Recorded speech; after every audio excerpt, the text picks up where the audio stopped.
Нам ничего не дают.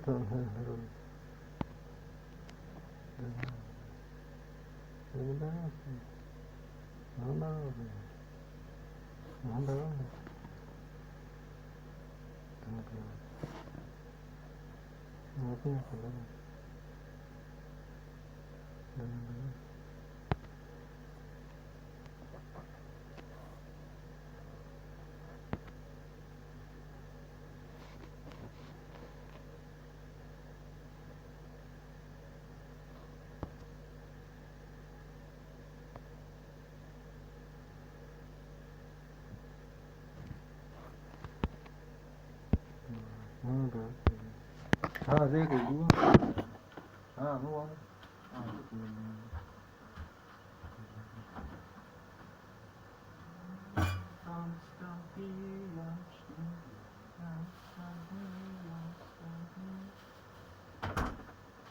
Ну и ладно, ну и что, кому какое дело?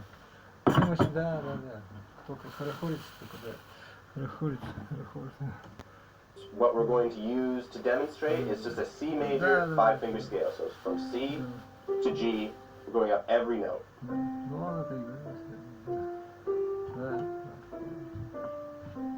And as we're playing, we're just making sure that our volume is the same with every single note that we play, and we're keeping our fingers rounded, and we're not really flicking away at the keys.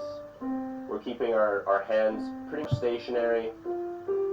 And as we start to feel more comfortable,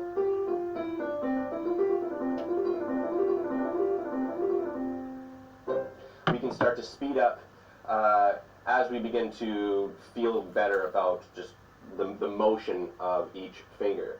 And of course, if you want to get really good at the piano, you need to also get your left hand in on it as well.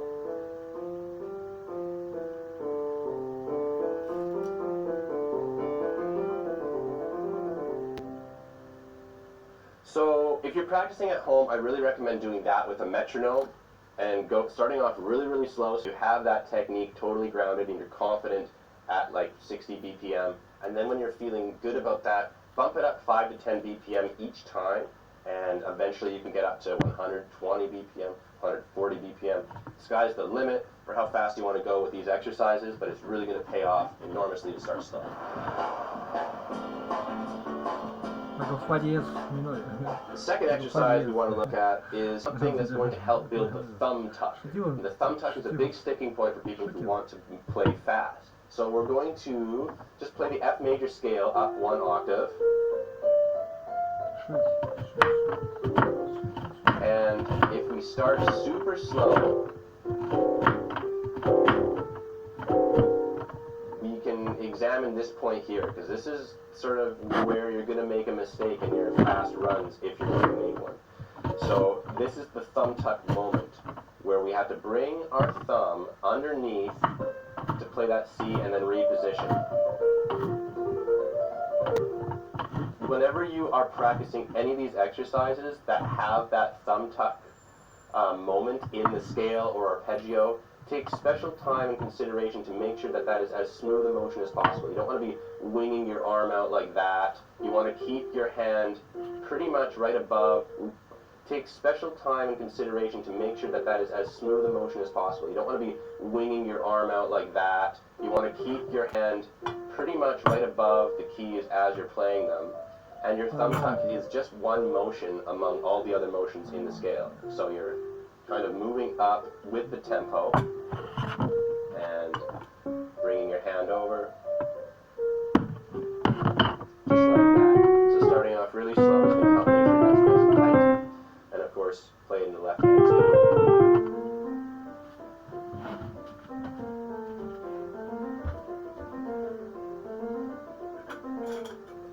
And then if you want to get really good, both hands together.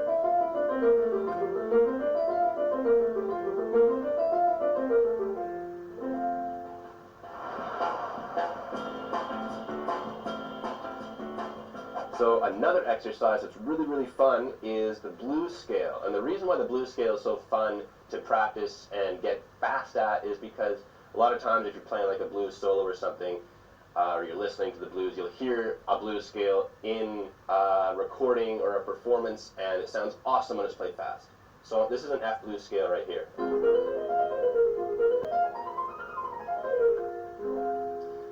So the F blues scale is really, really cool because it actually only has 3 fingers that you need to play.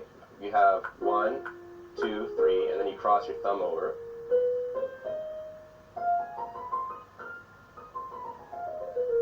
Just like that. So my notes are F, A flat, B flat, then I cross my thumb over to land on B, C, E flat, cross thumb over again, and you can just keep on doing that. So that one's really fun because it's really musical, and it's really, really easy to apply to a song when you're ready to do that.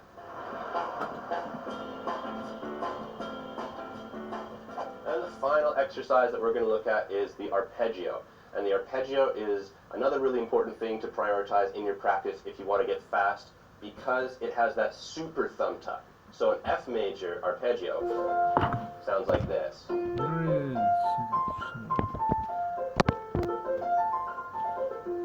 So it's just of the F major triad, F, A, C, and then F up top. But unlike a scale that has just that small little thumb tuck, that's a really small little jump, the F major arpeggio has a huge thumb tuck. It's got this thumb tuck all the way from our C note up a 4th interval to our F. So just like this. So this is a really great exercise for expanding your accuracy and your range of musicality across the piano, because you can go up multiple octaves very, very quickly. So again, make sure you're practicing super slow and you're thinking about this moment here. Those moments where you reset for the new octave. Okay, so that's 4 great finger speed exercises to use. Remember to start slow. Bump your tempo up by 5 to 10 BPMs at most as you're working faster, and think about the moments in your exercises that are kind of the sticking points, where you might screw up. They're usually the times where you have to reset your hand. So the thumb tucks, the times where you got to tuck finger 3 over, the times where you got to reset to the new octave. These are all moments to really zero in on as you're practicing. So have fun with the finger speed. Hope you're racing around in no time, and be sure to check us out for more lessons. We'll see you around.